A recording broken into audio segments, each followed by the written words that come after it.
Assalamualaikum warahmatullahi wabarakatuh. Bertemu lagi dengan saya. Mari kita belajar SKD untuk persiapan CPNS tahun 2025. Hari ini kita akan mempelajari tentang kalimat efektif. Di dalam kalimat efektif ini ada beberapa pembahasan, yaitu kesepadanan struktur, kesejajaran bentuk, hemat kata, kecermatan penalaran, kelogisan bahasa. Namun untuk video kali ini kita akan membahas tentang kesepadanan struktur.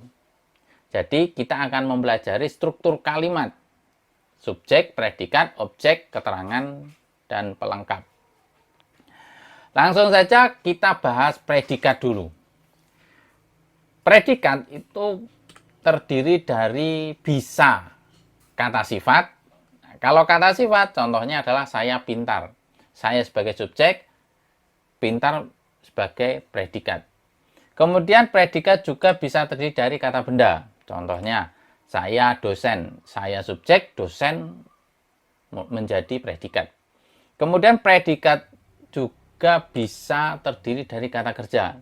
Nah, kalau predikat terdiri dari kata kerja, ini sudah umum, sudah lumrah lah. Kira-kira kita sudah paham lah kalau predikat itu terdiri dari kata kerja. Tetapi kalau predikat terdiri dari kata kerja, ini ada beberapa pembahasan juga. Karena di dalam kata kerja itu ada kata kerja dasar. Predikat yang terdiri dari kata kerja dasar itu contohnya lari, makan, minum. Nah, itu adalah kata kerja dasar. Contohnya, dia makan bakso. Dia subjek, makan predikat, bakso adalah objek. Yang kemudian, predikat terdiri dari kopula. Kopula ini seperti ialah, adalah, merupakan. Contohnya, Rani adalah seorang tahfidz. Rani ini sebagai subjek adalah menjadi predikat, seorang tahfidz menjadi pelengkap. Kemudian kata kerja ini ada yang berimbuhan. Berimbuhan me dan di atau berimbuhan ber dan ter. Kalau kata kerja yang berimbuhan me dan di itu biasanya setelahnya itu adalah objek. Contohnya saya mempelajari SKD. Jadi saya subjek, mempelajari adalah predikat, SKD adalah objek. Ini juga bisa dibalik, SKD dipelajari saya. Nah, berimbuhan di kan. Kalau saya mempelajari SKD, berarti berimbuhan me. Kalau SKD dipelajari saya, berarti berimbuhan di. Sedangkan kata kerja yang berimbuhan ber dan ter itu belakangnya itu biasanya menjadi pelengkap. Contohnya saya bertemu guru. Saya subjek, bertemu predikat, guru pelengkap. Jadi guru dipertemui, saya kan nggak bisa. Dipertemui saya. Berarti saya bertemu guru. Kenapa saya bahas predikat dulu, kok tidak subjek dulu? Karena kalau cara saya, ini kita akan menentukan struktur kalimat, kita cari predikatnya dulu. Kemudian kalau sudah ketemu predikatnya, baru kita mencari subjeknya. Oke, kita ke pembahasan berikutnya, subjek. Nah, subjek, cara mencari subjek itu adalah kita bisa menanyakan siapa yang titik-titik atau apa yang titik-titik. Ditanya ke predikatnya. Siapa yang makan? Apa yang makan? Nah, seperti itulah. Kemudian untuk keterangan, nah keterangan di sini ada keterangan waktu, seperti kemarin, hari ini, nanti, itu adalah keterangan waktu.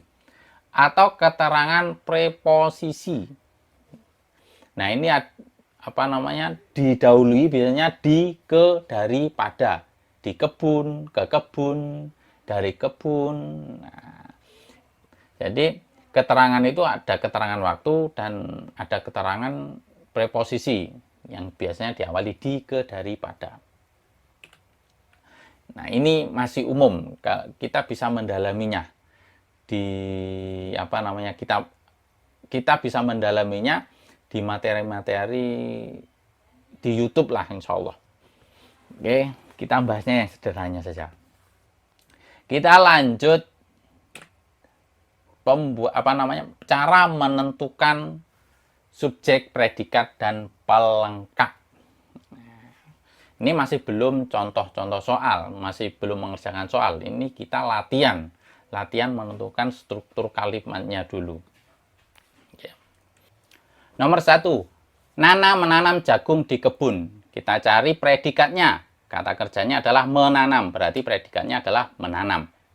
Terus kita cari subjeknya dengan cara pertanyaan siapa yang menanam. Yang menanam adalah Nana.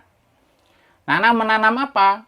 Nah, karena ada kata kerja yang berumban me, berarti ini adalah objek. Di belakang objek di ada preposisi di. Nah, maka di kebun ini menjadi kata keterangan tempat.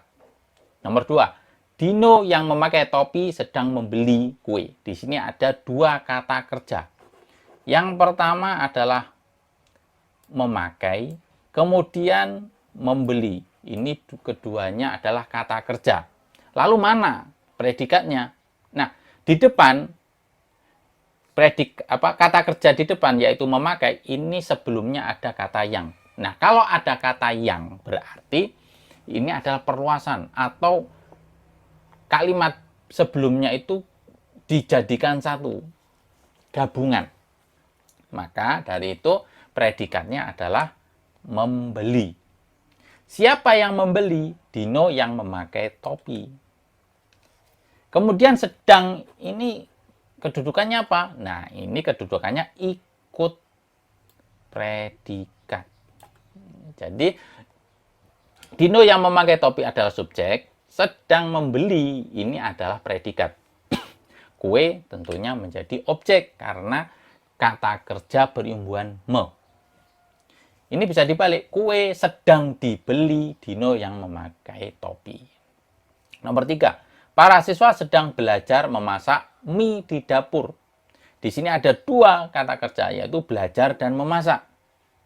Mana predikatnya? Nah, kita ambil yang depan, yaitu belajar. Jadi, ini adalah predikat. Lalu siapa yang belajar? Para siswa. Sedang, ini masuk ke predikat. Para siswa subjek, sedang belajar adalah predikat. Memasak mie di dapur ini menjadi pelengkap. Nomor 4, selumbari. Selumbari itu 2 hari yang lalu. Itu adalah selumbari. Selumbari 2 hari yang lalu berarti ini menunjukkan waktu 2 hari yang lalu.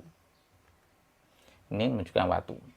Nah, kemudian kita cari predikatnya yang mana? Saya berlari kencang sekali. Nah, di sini sudah ketemu ada kata kerja. Ada kata kerja, berarti berlari ini adalah predikat. Siapa yang berlari? Saya. Saya berlari. Karena predikatnya adalah kata kerja yang berimbuhan ber, berarti di belakangnya adalah pelengkap. Selumbari keterangan, saya subjek, berlari predikat, kencang sekali adalah pelengkap. Nomor 5, Ani adalah, nah, adalah, berarti ini adalah predikat. Tentunya subjeknya adalah Ani. Ani adalah siswa yang pintar di sekolah. Berarti ini adalah pelengkap. Siswa yang pintar ada preposisi di sekolah. Berarti ini adalah keterangan. Keterangan tempat. Nomor 6. Sekarang anak kelas 6 akan mengantar Bu Guru ke stasiun. Kata kerjanya adalah mengantar. Mengantar. Berarti predikannya mengantar. Nah, sekarang itu adalah waktu, menunjukkan waktu ya saat ini. Berarti ini adalah keterangan waktu. Siapa yang mengantar? Yang mengantar adalah anak kelas 6. Akan ini masuk ke predikat. Anak kelas 6 akan mengantar. Di sini kata kerjanya ada imbuhan me, berarti Bu Guru di sini menjadi objek. Ke stasiun menjadi keterangan tempat. Di sini ada preposisi ke. Nomor 7. Karena dilepas pemiliknya, Nah, ini menjadi keterangan, ada preposisi karena. Karena dilepas pemiliknya. Sapi itu memakan padi di sawah. Mana? Memakan. Memakan menjadi predikat. Siapa yang memakan? Sapi itu. Berarti sapi itu menjadi subjek.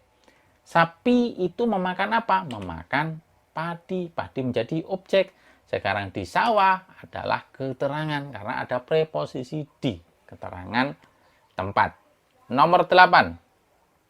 Dora sedang membelikan kucingnya yang besar 4 ekor ikan. Nah, di sini ada dua kata kerja. Membeli. Cuma satu. Dora sedang membelikan. Berarti predikatnya adalah membelikan. Siapa yang membelikan? Dora. Sedangkan ini masuk ke predikat. Dora sedang membelikan apa? Nah, membelikan kucingnya yang besar.